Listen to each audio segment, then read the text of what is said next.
Thank you so much, Hattie, and hi, everybody. Great to see so many people here for festive lunchtime. So I am the Chief Impact Officer for WageStream, and one of the things we do, our goal is to tackle financial exclusion for people in work. I'm going to be sharing with you some research findings today from our program of research, where we partner with leading institutions like Harvard University, Nest Insight, Money and Pension Service, and many others, and really dig into the topic of financial inclusion and diversity, equity, and inclusion. I'm going to cover the what, why, and who, and then I'm going to get into some of the research findings. So I guess the first thing to say is we're here talking about financial exclusion. What exactly is it? And first, let's talk about what is financial inclusion. So when you're financially included, this is the idea that you have access to financial products and tools that are useful and affordable for your needs. That can be as basic as a bank account, so just being able to access banking, or it can extend to things like you can access an overdraft to manage your cash flow. You can access a credit card with a fair rate that you can afford to pay for things as you need them, or you can access a savings account. So that is financial inclusion. If you're financially excluded, you don't have access to some or all of these services. And nationally in the UK, around 1 in 7 people, so around 14%, are financially excluded. But when we dig into particular bases of workers, so when we look at, in our base, individuals who tend to work in sectors such as hospitality, retail, support services, including, cleaning, security and facilities management, and healthcare, including the NHS, we actually see that figure is much higher. It's over 30%. So quite a high proportion of individuals are financially excluded. And so I guess what I first want to dig into why this happens. And so there's lots of different reasons for financial exclusion. And one of them is something that's called thin file or credit invisible. And this is the idea that there's not enough information for organizations like Experian or Equifax to make a decision about you. So you lack data on your credit file.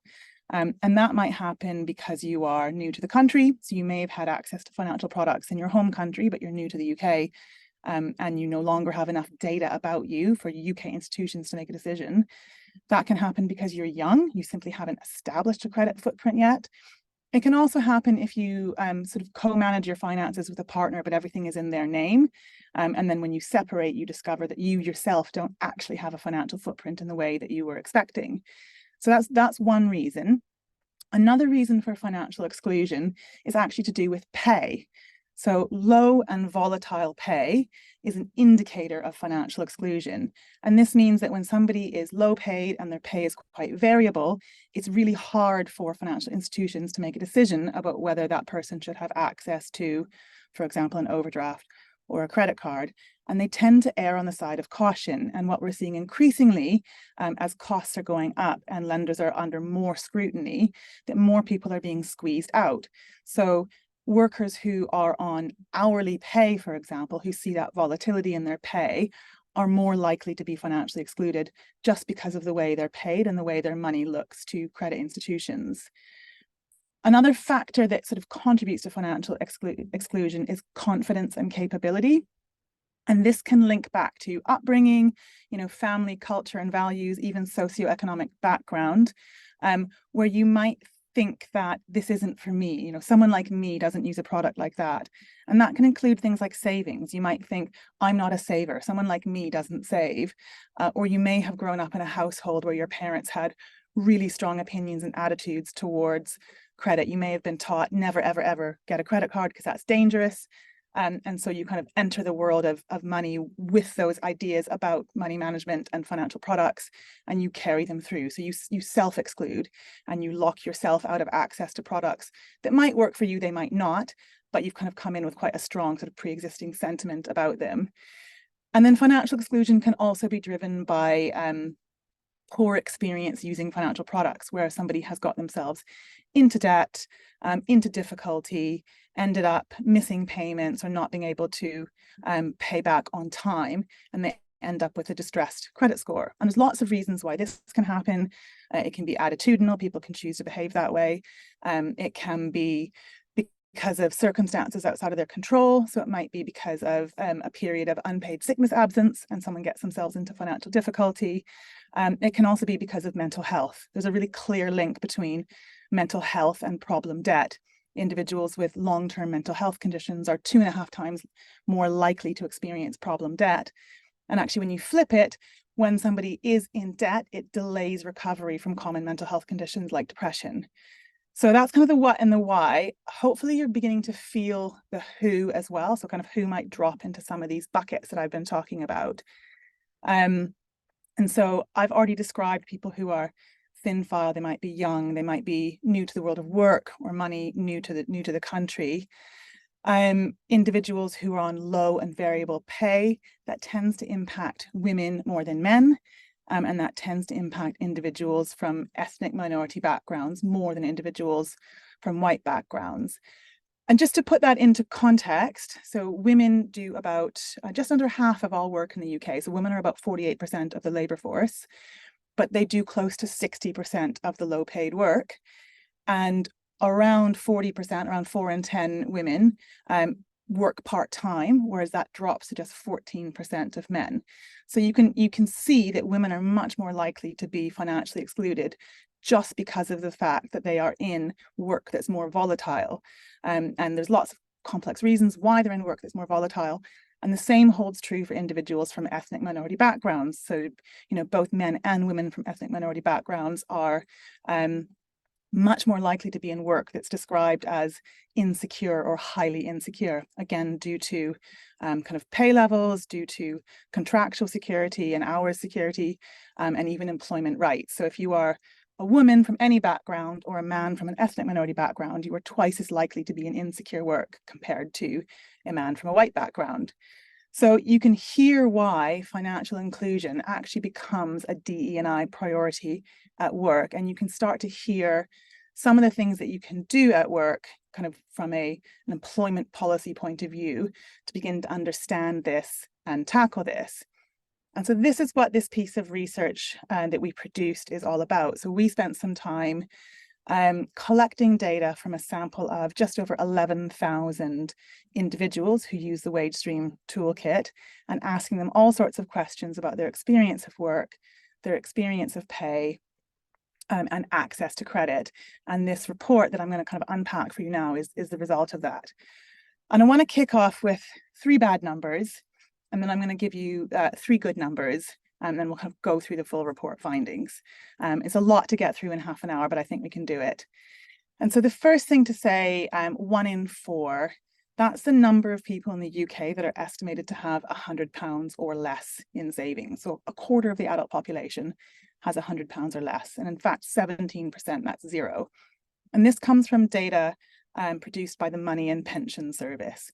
So they're showing that there's actually quite a lot of financial insecurity in the UK right now, and we have a really significant savings challenge. And 1 in 7, that's that number that are financially excluded that I just spoke to you about. But again, when we look at particular populations, particular types of work that tend to be characterized by hourly pay and individuals who need to go to work, we see that it's more than double. It's just over 30%. And then 10 weeks is kind of the outcome here. So 10 weeks is the estimated cost of being financially excluded. And that's 10 weeks of food. So lower income households on average pay more than £430 a year extra for their financial services. And they pay that because they're spending for high cost credit, like payday loans. They're paying more for insurance due to postcode underwriting. You'll pay more for your car insurance if you live in an impoverished area. They'll pay more for their utilities, and this adds up to 10 weeks of food. So it's a pretty high cost, especially as, there's been quite a lot, in the last couple of years around inflation. Although inflation numbers are dampening now, food inflation is still at over 10%. So 10 weeks of food is a high cost to pay for being financially excluded. But a little bit of positivity. It's not going to be all bad news today. And I'm going to leave you some hope at the end of today as well. 3 really good numbers. So 62%, that is the 62%. If you are earning the national minimum wage, or the national living wage as it's called, your pay is equivalent to 62% of median pay. So overall median pay. And this is really deliberate. The UK has one of the highest rates of minimum wage payment in the OECD. And the government's low pay commission actually looks at this number and has a target to get up to 2/3, so 67%. And so the recently announced increase in the minimum wage, where it went up quite a bit from April next year, actually should take us in the UK up to 67%. And in the OECD, this is much lower. This is more like 54%. So we're doing really well on minimum wage and actually paying people a sufficient amount. More work to be done, but this is a fantastic number, and actually we should feel good about living in a country that prioritizes lifting people out of low pay. And as a side note, low pay is designed as earning less than 2/3 of the median wage. So this should start to see us eliminate the concept of low pay as defined by the Low Pay Commission. Our next number is 71%. I'm really proud of this number. This is the proportion of individuals we managed to get saving through payroll savings with a research study where we partnered with Harvard and Nest Insight. And when we made a small behavioral change, a small change to the way that savings was delivered to people, we dramatically transformed financial inclusion. So all we did was we changed the joining experience of payroll savings so that you were opted in by default. And if you didn't want to save, you had to opt out, a bit like pensions, but these were instant access, highly liquid savings. And so we put the burden of action on people who are likely to be much more financially capable. They're likely to already have savings, which is why they're choosing to opt out. And we lifted participation from 16% of a workforce up to 71%. So a really compelling result in terms of widening access to savings, just by making a really small structural change to how the product was delivered. And the last really good number, £6,850. That is the average entitlement that we surface for people when we take them through our benefits calculator. We've partnered with a company called Invest, and they help people understand their entitlement to state benefits. And there's around £19 billion that goes unclaimed every year. And that's a really wide range of things. And you know, the significant majority of benefits that go unclaimed are because people are unaware they're entitled. They just don't know. And so when you take a population who's in work, they may not have awareness that there's additional support that's available to them.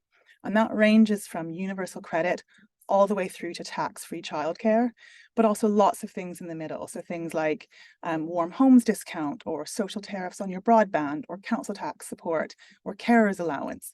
So we were able to surface an average entitlement of nearly £7,000 a year for over 3/4 of members who went through this benefits checker. And in some cases, we've seen people get access to universal credit payments where they, again, never knew they were entitled. And that makes a significant difference to their income stability. And that income stability really drives that financial inclusion. So I'm going to step you through now the 5 key findings from our research essential and excluded. The first finding 0, I'm going to call it, is actually to do with, again, the demographics of the labour market and what I described earlier. But I want to pause and emphasize this once more. When we think about low and volatile pay, we need to understand that women do more low paid work than men. So I'll repeat the fact I said at the start. Women represent about 48% of the workforce and do around 60% of the low paid work. And they do over twice as much part-time work. So we see that just anything that you're thinking about that impacts the experience of workers on low and variable pay, that impacts the experience of workers on hourly pay or shift-based patterns, is going to impact women more than men. And so the first thing we found is that volatile hours are a significant problem, and they're creating shaky financial foundations. We found that 4 in 10 individuals in our data set were experiencing high levels of volatility in their working hours. Their working hours changed a lot. And the number one driver of that volatility was their employer. So they were saying, my hours are up to my employer, and I experience quite a lot of volatility. And we've seen in prior research that on average, when people's hours are variable, we see a variation of around 37 hours month to month on average. And that amounts to close to £400. That is a lot of money, again, when you take that back to the finding that a fifth of UK adults have less than £100 in savings. So you've got this volatility of nearly £400 month to month. So 4 in 10 people in our data set experience this volatility, but it was individuals from ethnic minority backgrounds were a fifth more likely to experience this compared to their white peers. So even within the same organizations, within the same types of work, within the same pay bands, we saw a difference in outcomes based on ethnicity. The other interesting finding here was that gender didn't really play a role except for one area, which was family commitments. So again, women, over a fifth of women, over a quarter of women, in fact, cited family commitments as a driver of volatility. So their availability to work depended on their caring requirements. And that was much lower than for men. So less than a fifth of men, just around 18% of men had that versus 26% of women. So really interesting, just the impact you can have on the broader financial lives of your workforce just by thinking about the stability of their hours. The second finding that came through really strongly was that women from ethnic minority backgrounds were more likely to struggle to pay their usual household bills compared to their white peers. And when we looked at this just along sort of lines of ethnicity, around 2/3 of individuals from white backgrounds could usually or always pay their regular bills.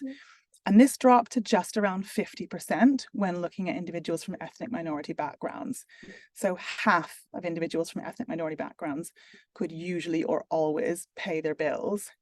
And the most stark difference was when we looked at the other end of the scale for individuals who could kind of never pay their bills on time. And we found that 20% of Black women reported they could never pay their bills on time, compared to just 10% of white men. So we saw that Black women were twice as likely to struggle to pay their bills on time compared to white men. And overall, we saw this divide through ethnicity across all levels of this finding. It was really fascinating. And I think this links to the next one that we found, which is that individuals from ethnic minority backgrounds were much less likely to receive state support compared to their white peers. They were half as likely. So in our data set, we saw that just over 15% of individuals from a white background were getting access to some form of state support. Again, that could be universal credit, that could be carers allowance, that could be tax-free childcare, that could be social tariffs on your broadband, your water, your electricity, that could be council tax support. So just over 15% of white individuals and 7.6% of individuals from ethnic minority backgrounds.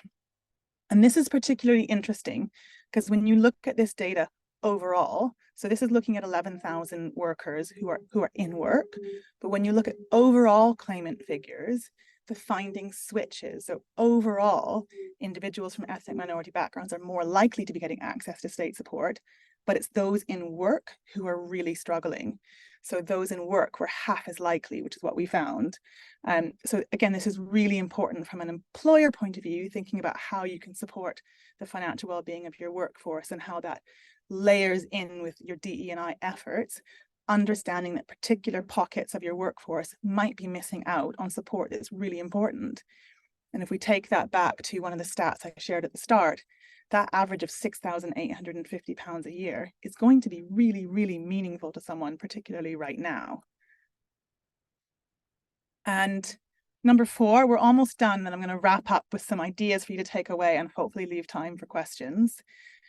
So we found, again, that kind of when you draw a line along ethnicity, ethnic minority households were more likely to lack adequate savings. Now, overall, when we're talking about savings, the numbers are really low. So there's a number of different savings thresholds to think about. One is that £100 level that Money and Pension Service measure. But the actual government recommendation is 3 months of essential spending. So 3 months of essential spending is what is your savings target.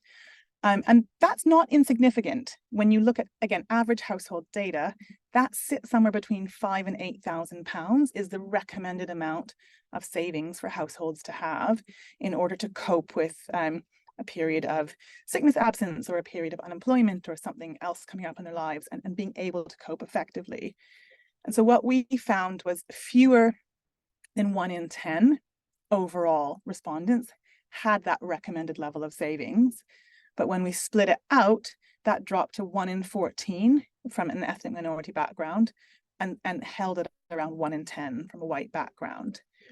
What was interesting here, though, in the savings picture, is that we found that individuals from an ethnic minority background were more likely to have a modest amount of savings, so a few £100s, but actually they were substantially more likely to be depleting them to cope with income volatility. So around a third of individuals from an ethnic minority background were using savings to pay for their everyday essentials, compared to a fifth of white households. And that takes me to my final finding here, before I'll wrap up and open to questions, which is we found that individuals from ethnic minority backgrounds were more likely to be using subprime and non-traditional credit products, and more likely to be financially excluded compared to their white peers. And again, remember that we're comparing across similar job roles, similar pay levels, similar employers, similar sectors. And yet we found that individuals from ethnic minority backgrounds were almost twice as likely to be using products like payday loans or pawn shops. And when we looked at prime credit products, more traditional credit products, they were more likely to be financially excluded. It was small, it was a couple of percentage points, but they were actually much more likely to self-exclude. So to state, I don't want to use this product, I've had a bad prior experience, or I feel this product is not for me somehow. And so that self-exclusion is actually a really important piece to tackle, in that if we can deliver products that are appropriate, if we can deliver financial education that's appropriate, we might be able to help people access the tools they need to manage their life really well.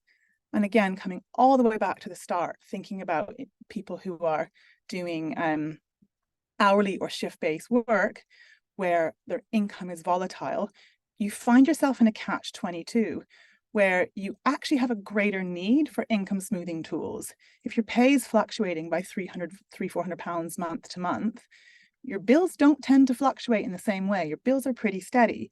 So you still need to pay your rent or your mortgage. You still need to put food on the table. You still need to pay your utilities, but your income's bumping up and down. And so you have a much greater need of an income smoothing tool, like an overdraft or like a credit card. But because your pay is volatile, you're much less likely to be able to access them. And then we have this sort of double whammy of individuals from ethnic minority backgrounds being even less likely, in part driven by confidence and capability. That was a really whistle-stop tour of a pretty chunky report. We're going to share it with you so you can kind of dig into the data yourselves a bit more. I just want to leave you with 4 ideas for things you can take away, and then we'll open up to questions. So the first thing's 4 ideas kind of for HR leaders. The first one is we actually have a pretty decent wage policy here in the UK, even better if you can pay the living wage.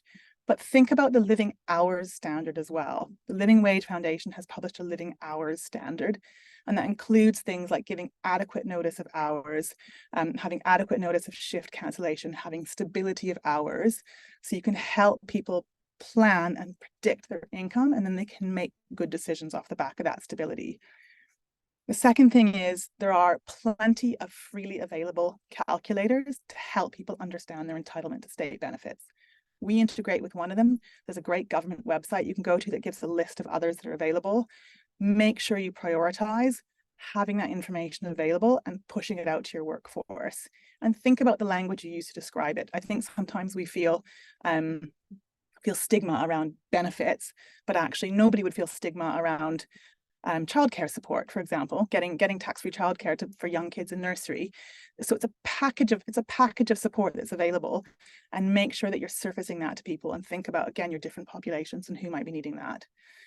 The third thing is, if you can, implement a payroll savings proposition, this can be a really, really powerful way of solving one component of financial exclusion for some of your workforce. So getting people that financial resilience, getting them a ticket to the game in terms of having savings, having that confidence, having that experience managing their money in that way is really, really powerful.